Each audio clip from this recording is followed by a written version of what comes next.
Pro Shabbat, cours numéro 4. Cours numéro 4, on va voir aujourd'hui, il est permis donc de voyager en bateau, prendre un bateau, où les employés et le commandant du bateau, le capitaine du bateau, ça c'était juste avant l'entrée de Shabbat. Oui, avant l'entrée de Shabbat. Avant l'entrée de Shabbat. Bien sûr, on va prendre le bateau Shabbat. On part qu'on est avant Shabbat. On s'est installé dans le bateau, on a pris notre raider, et bien sûr on parle d'un bateau entièrement non juif, pas de juifs. Le capitaine comme les employés ne sont pas juifs. Okay. Bien qu'il va devoir voyager sûrement le Shabbat. Okay. Il ne va pas s'arrêter en mer pour nous. D'accord? Alors, on ne peut pas arrêter le bateau. Et donc il n'y a pas d'interdit à cela, ni dans de voyager, ni dans le troum, de dépasser le troum. Ça veut dire que par contre, si les employés ou le cabernite ou le capitaine du bateau est juif, ou les employés qui travaillent sont des juifs, alors là, ce sera interdit, bien sûr, de prendre un bateau pareil. D'accord. Ça veut dire qu'une croisière, on peut prendre une croisière, partir le jeudi pour la croisière. Pas jeudi, vendredi matin. Quand on parle de voyage, c'est quand on est obligé de voyager. Avec des goyim. Quand on est obligé de voyager. Un bateau même de travail, un bateau qui t'emmène dans un autre pays. Les bateaux de croisière, c'est énorme. Il y a 5000 personnes, 100 juifs et 5000 personnes. Voilà. Non mais par exemple la compagnie... les croisières en général, je pense, moi je ne connais pas toutes ces choses-là, les croisières en général, c'est des goyim. Le responsable des croisières, le capitaine du bateau, tout. Maintenant qu'on organise dans la croisière un départ et qu'on reste là-bas Shabbat, il n'y a pas d'intérêt. D'accord. Mais le responsable... Celle qui part de Haïfa. Celle qui part de Haïfa. C'est sûrement des juifs, je sais pas. Non, mais elle est cachère parce que c'est des juifs. Mais là, ils font pas Shabbat, ils font pas Shabbat. Qu'est-ce qu'on fait? On ne va pas monter dedans Shabbat alors? Non, on ne monte pas Shabbat, je t'ai dit. Même avant Shabbat, on ne monte pas. Parce que on monte avant Shabbat, si ce n'est pas des juifs, si c'est des goyim. Si c'est des non-juifs, on pourra voyager avec les non-juifs. D'accord? même si la compagnie appartient à un juif. Non, si ça appartient à des juifs, on ne monte pas. Si l'organisation du groupe, dans un bateau où il y a les responsables, et le patron du bateau sont des non-juifs, on pourra faire. Si c'est des juifs, la société du bateau, alors on ne fait rien du tout. On ne voyage pas Shabbat. D'accord? Ensuite, on pourra donner sa voiture à réparer, par exemple, avant Shabbat, à un non-juif, en France ou même ici en Israël. Des fois, il y a les musulmans, ils travaillent avec nous, donc ils veulent réparer notre voiture. Bon, ça coûte moins cher, bon, on connaît le système. Et donc, ils veulent la prendre juste avant Shabbat, et ils veulent te la ramener après Shabbat. Alors là, tu sais, quelque part, qu'il va travailler pendant Shabbat. Alors ça, on évitera. Mais si on lui laisse le temps de faire le travail, on va dire, potentiellement, il aurait pu faire le travail vendredi quand il a pris la voiture. Ou samedi soir, parce qu'il va te la ramener dimanche matin. Donc il peut travailler aussi samedi soir. Même s'il travaille Shabbat, ça m'est bien égal, j'ai le droit de faire ça. Donc si c'est mamache, il te la prend un quart d'heure avant Shabbat et te la ramène tout de suite à la sortie de Shabbat, là tu n'as pas le droit parce que là il a fait pour ça une mélacha pour toi le Shabbat. Par contre, si tu lui donnes bientôt vendredi et Motzei Shabbat ou bien dimanche matin, il te la ramène, donc là on peut supposer qu'il a pu faire quand lui ça lui plaît. D'accord? Donc là, ça sera permis de lui laisser la voiture en réparation. On continue. On ne dépasse pas 3 parsaot la veille de Pessah, la veille de Shabbat. C'est-à-dire une parsa, ça fait 4 km. 12 km. On ne dépasse pas 12 km les vendredis pour les voyages. Parce que on sait ce que c'est. C'est juste. Surtout ici, les Shabbats sont courts. Et 12 km, bon, n'oubliez pas avancer avec les ramors et les choses comme ça, donc effectivement, ça pouvait être balagan, ça pouvait être problématique. D'accord? Ça veut dire ceux qui prennent l'avion le vendredi matin, il faut qu'ils évitent ça. Oui, ça c'est à éviter. Tous ces voyages-là à éviter. D'accord? Voilà, ça c'est faut éviter. On va voir aussi. Okay. D'accord, donc évitez de voyager les vendredis, parce qu'il peut avoir toutes sortes de takalos, toutes sortes d'ennuis. D'accord? Et on arrive au... C'est Zebaya. D'accord? Surtout que si personne nous attend là-bas, où on va, il faudra en plus préparer Shabbat. Alors, Là, tu risques gros. Si encore on t'est attendu là-bas, tout le monde on a préparé le manger aussi pour toi, et t'es attendu, t'as rien à faire dès que t'arrives, là c'est beaucoup plus facile, même si t'as du retard. D'accord? Donc si maintenant on nous attend là-bas, on permettra de voyager le vendredi, si on nous attend, qu'on n'a rien à faire pour la préparation de Shabbat. Mais si on doit voyager vendredi, il peut avoir du retard ou des choses comme ça, et en plus on arrive, il faut tout préparer Shabbat, il ne faut pas tenter, il ne faut pas faire ça. Mais si on arrive trop tard, le Shabbat il est rentré. Alors, on peut plus, c'est fini. Tu ne peux pas voyager après. Bon, en général, on ne voyage pas Shabbat. Si on voyage très tôt, vendredi très tôt. En général, on ne voyage pas plus que 12 km. 12 km, c'était... Une parsa, c'était... Un mille, c'était 18 minutes. Ça voudrait dire 18 minutes par 4. 18 par 4 et 4 fois... 54. Voilà, 54 et 54 par 3. Par 3. Donc ça veut dire moins de 2h30. Voilà, donc bah, 2h30 de... 162. Bon, on va dire à peu près 2h30 de voyage, 3h de voyage. Il faut pas Entre prendre 2h30 et 3h de voyage. D'accord. Ouais. Si tu te proche. Il faut prendre la sécurité d'arriver bien avant pour le vendredi. Pour Shabbat. En France, c'est pas possible. C'est quoi? Bon, aujourd'hui, bon, alors ce qu'il dit là maintenant, aujourd'hui on a des voitures, c'est plus pareil, il y a des voitures, il y a ce qu'il faut, il y a le train, d'accord. Alors on peut permettre, on est Noagim, les Hakel, on permet ces choses-là, mais les ratrilas, il faut faire attention, fais en sorte de partir très tôt si tu dois partir, ok. Prévoir une marge de sécurité. Voilà, prévoir une marge que, même des fois même les avions, bon, ça arrive à l'heure, mais quand il y a un retard, ça peut être des retards... On a un ici là qui est là, qui reste bloqué à l'aéroport. Voilà, C'est Shabbat à l'aéroport. donc ça arrive. Donc voilà, on Avec sa prend nos famille, précautions pour les voyages le vendredi. Évitons de voyager le vendredi. Si on doit voyager, on part de bonne heure. On a des voitures, on a des choses donc quand même plus au niveau du temps, au niveau de la vitesse, au niveau de on peut s'organiser. la sécurité. C'est pas comme un Hamor ou un calèche de l'époque où on n'est plus à cette époque-là, donc Baruch Hashem d'un côté. Donc on peut faire les choses rapidement et arriver bien sûr avant Shabbat. Mais quand bien même, toujours point d'interrogation, la voiture des fois elle fume, elle t'arrête, bon, on connaît le Tu système. crèves la voiture. Voilà, alors tu perds voilà. du temps. Donc même si ça arrive, prends en considération le temps, qu'on ait du temps suffisamment dans un cas où il y a un pépin sur la route, embouteillage, etc. On continue.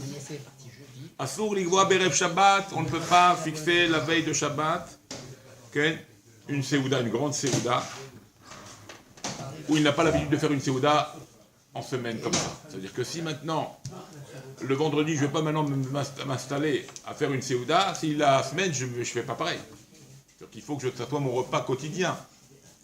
Alors là, le vendredi, je peux dire, ben, je dois manger mon repas quotidien du jour.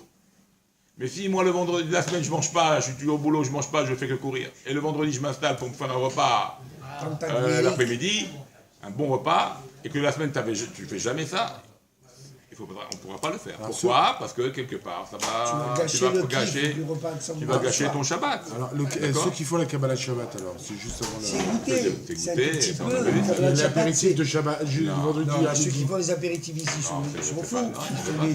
Nous, on parle, c'est quoi Kabbalah Shabbat? C'est goûter les plats qui ont été préparés pour Voilà. Shabbat pour avoir... Okay. On va voir. Il faut savoir si c'est assez salé, si c'est assez poivré. On y va. D'accord? Alors qu'est-ce qu'on a dit? On ne fera pas une grande séouda le vendredi, si la semaine je ne fais pas de séouda comme ça. C'est pas le vendredi que je vais faire une séouda avant Shabbat. Et je vais pas pouvoir rentrer avec Théavon, avec appétit le Shabbat. On manque de kavod à Shabbat dans ces cas-là. En général, le vendredi, on mange très peu, pour se donner l'appétit pour le vendredi soir, pour le repas du Shabbat. D'accord? D'accord? Ok. Mais s'il a l'habitude de faire une séouda tous les midis à 1h, il fait sa séouda la semaine, alors il peut faire aussi le vendredi son repas. Pour lui son repas habituel. D'accord? Par contre, à partir de la 10e heure de la journée, d'accord? À partir de la 10e heure, donc il reste 2 heures avant Shabbat, avant l'entrée de Shabbat, là on évitera et on ne fera plus de séouda, on ne mangera plus 2 heures avant l'entrée de Shabbat. Ici, c'est 4 heures. Donc, hein? À partir de 4 heures ici. Bon, à peu près, aujourd'hui. D'accord? On fera plus une séouda à partir de ce temps-là. D'accord? Soit 2 heures avant l'entrée de Shabbat. Voilà, on va dire. Pas des shaot zmaniot, comme on va là. Ok? Alors, s'il a commencé avant les 2 heures, qui précède Shabbat, il a commencé une Séouda, parce qu'il a l'habitude en semaine de faire ça, il veut manger son repas. Et il a eu des amis, il traîne, et il est rentré dans les 2 heures où en général on ne fait pas de Séouda, mais il continue à manger parce qu'il a commencé dans la permission. Il pourra continuer à manger. Parce que comme il a commencé dans la permission, d'accord, alors même s'il déborde son repas, il n'y a pas d'interdit. Par contre, Achila Moetet. Maintenant, ce qu'on appelle l'Achila Moetet, ça veut dire qu'il mange un petit peu, d'accord? Il prend des petites choses comme ça, à droite à gauche, pas un repas, des trucs à droite à gauche. Ok? Alors ça, bien sûr, c'est permis. Il pourra manger comme ça, bien sûr. D'ailleurs, c'est préférable qu'il mange léger le vendredi pour que te donner, comme on a dit, l'appétit pour vendredi soir. D'accord?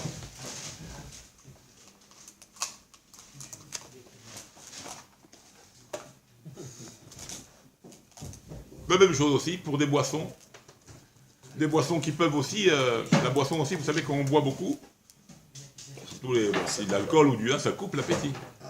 L'alcool, ça D'accord. met D'accord. On boit un petit peu, ça va, mais si tu bois beaucoup, tu t'installes à faire un michté, comme pour Rim, tu fais un michté de boissons, de boissons alcoolisées, ça va te bloquer après l'envie de manger. Donc on fera pas non plus, on fera pas une dégustation de vin 2 heures avant Shabbat. Surtout si on n'a pas l'habitude de le faire en semaine. Ok? Pareil pour les boissons. Parce qu'il faut bien manger Shabbat, il faut bien boire Shabbat. Donc on évitera tout ce qui est avant Shabbat, de se remplir le ventre avec du vin ou des boissons alcoolisées ou un repas voilà, important. On évitera ça. Parce qu'on veut garder ça pour le Kvod Shabbat. Okay. Ensuite, il y avait des chassidim Rishonim, on l'appelle les premiers. Ils ne mangeaient pas le vendredi. Okay. Okay. Même avant la 10e heure, comme on a dit. Même avant la 10e heure, ils évitaient de manger. Okay. En tout cas, s'ils mangeaient vraiment, c'est vraiment quelques petites choses hein, pour ne pas rentrer à jeun dans le Shabbat, pendant le Shabbat. Parce que c'est pas bien de rentrer non plus en Ta'anit, c'est pas bien de rentrer aussi à jeun pendant le Shabbat. Donc ils mangeaient vraiment le matin de bonne heure, quelques maisonnottes ou quelques fruits, et avec ça ils laissaient toute la journée comme ça jusqu'à Shabbat, ils laissaient les choses. Okay. Si maintenant il y a une Séouda de Brit Mila, alors le Brit Mila, il est né le gosse, vendredi c'est faux Brit. Alors comment on fait? D'accord? Un pidyon ben. Ça peut être aussi un pidyon ben, ça tombe le vendredi. D'accord? Une bar mitzvah. Alors la personne en général, ceux qui font les simcha, les gens de la simcha qui organisent, les parents, ils veulent un repas, ils ne veulent pas comme ça maintenant. Ils font un repas, ils font kavod. D'accord? Alors bien sûr, dans ce cas-là, on pourra faire le repas. On essaiera de faire le repas le plus tôt. Mais même faire pendant la 10e heure, on pourra le faire aussi. Bon. Parce qu'on n'a pas le choix. Les gens intelligents, on ne fera pas ça. D'accord? Mais sachez que c'est permis, même Mitzadadin, de faire la Brit Mila, et faire le repas surtout, même après la 10e heure, on pourra faire le festin, le repas de la Brit Mila ou d'une mitzvah, comme on vient de dire. Mais quand bien même, on a dit un homme qui a la tête sur les épaules, il ne fait pas ça. Il fait ça de bonne heure. Il a vite évité de bonne heure après la tefila. Après la tefila, il fait ça, il invite ses gens. D'accord. Le petit déjeuner. En tous les cas, on essaye en général ce qu'on dit aujourd'hui aux gens où la Brit Mila tomberait un vendredi ou bar mitzvah, etc., de ne pas dépasser Chatzot. De faire ça dans toute la matinée jusqu'à Chatzot Hayom, jusqu'à la moitié de la journée. Voilà, de terminer la Séouda à ce moment-là, ou de commencer à partir de Chatzot, comme ça on n'arrive pas à la 10e heure. D'accord?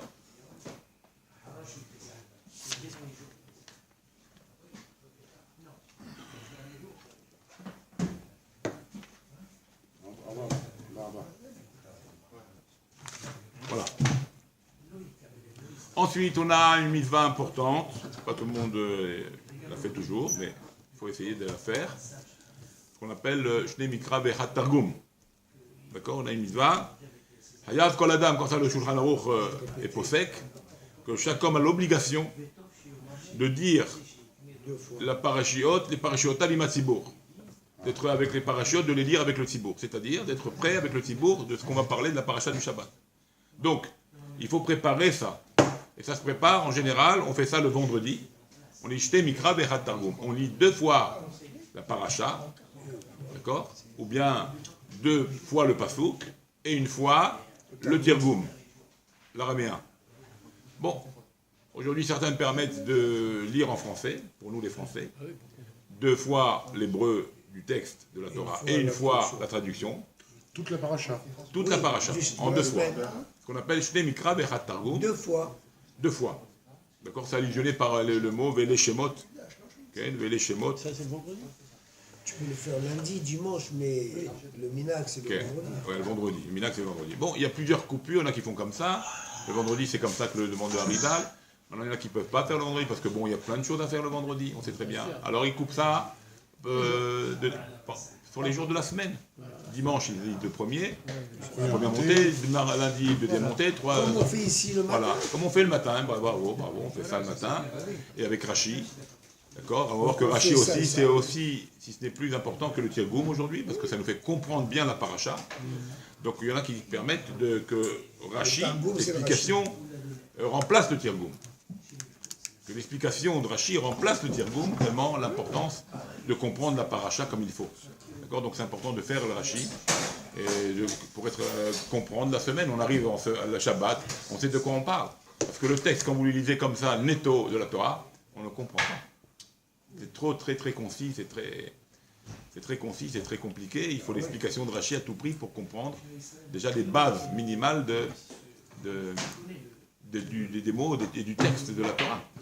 Alors, on est en plein korbanot, entre les shlamim, entre les hola, d'accord. On est dans l'intronisation du Kohen. Qu'est-ce qu'il a emmené pendant les jours de Milouim? Il faut bien détailler chaque chose. Qu'est-ce qu'il a le droit de faire? Qu'est-ce qu'il emmène sur le Mizbeah? Qu'est-ce qu'il garde pour lui?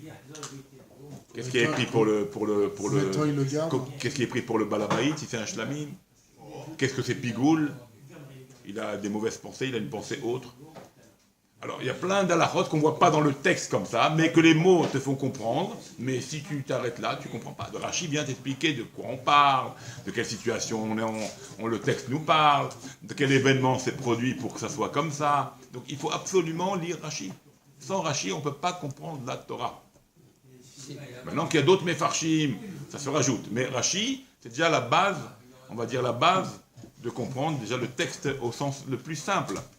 Bien que Rashi c'est très compliqué, mais c'est on va dire au sens le plus simple de la Torah. Après on voit d'autres Mefarshim, un peu plus, alors là si on veut monter le niveau et on va faire quelque chose de plus hard, comme on dit, c'est le Rahaim Akadosh. Alors là vous vous régalez. Rahaim Akadosh, c'est vraiment... C'est la fusée, c'est un satellite. C'est extraordinaire. C'est une vue de la Torah, de la paracha. Pour vous donner un petit peu une idée, il y aura Rahaim Akadosh. Moi, je compare le Rahaim Akadosh avec la Gemara. C'est une Gemara du Chumash. Vous voyez la Gemara? Tout ce qu'on peut, dans les cours de Gemara. Eh bien, ça c'est la Torah orale. Le Rahaim Akadosh, par ses questions, par la vue sur le texte de la Torah, c'est comme une Gemara, mais du Chumash.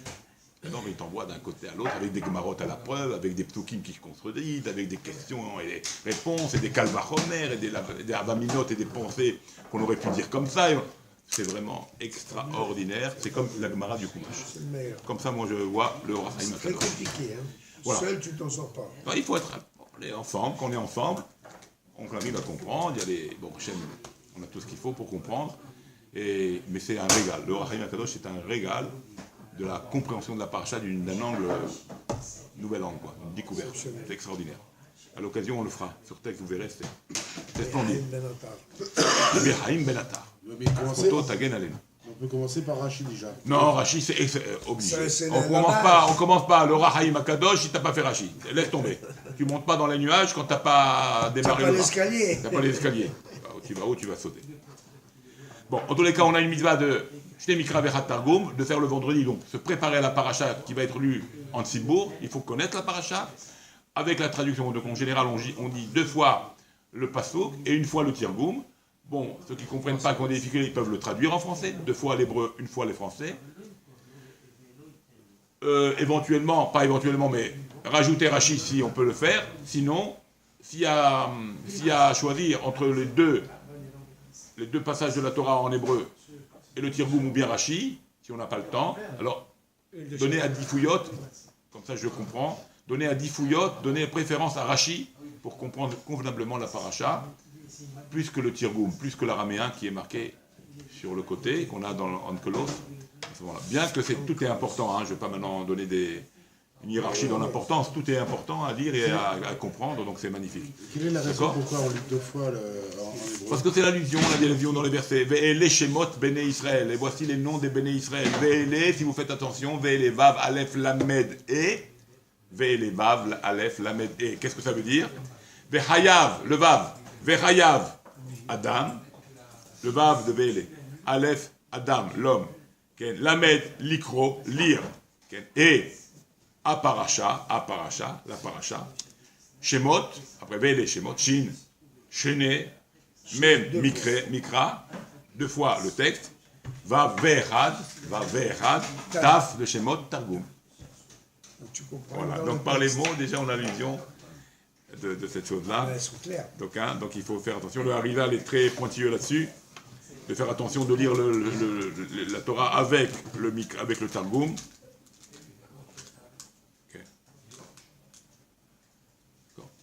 Il dit même que si on ne comprend pas, quand même bien le lire avec le Targum, même si on ne comprend pas le Targum en araméen. Donc, vous voyez, d'après le Harizal, c'est précis. Bon, en tous les cas, on peut lire en français, on peut lire Rashi, et comme ça, on comprend bien. Le principe, c'est de bien arriver à comprendre la paracha avant Shabbat, que tout soit fait, que tout soit conclu, et que la paracha soit bien comprise. Voilà. Voilà pour ça, pour aujourd'hui, ce petit cours.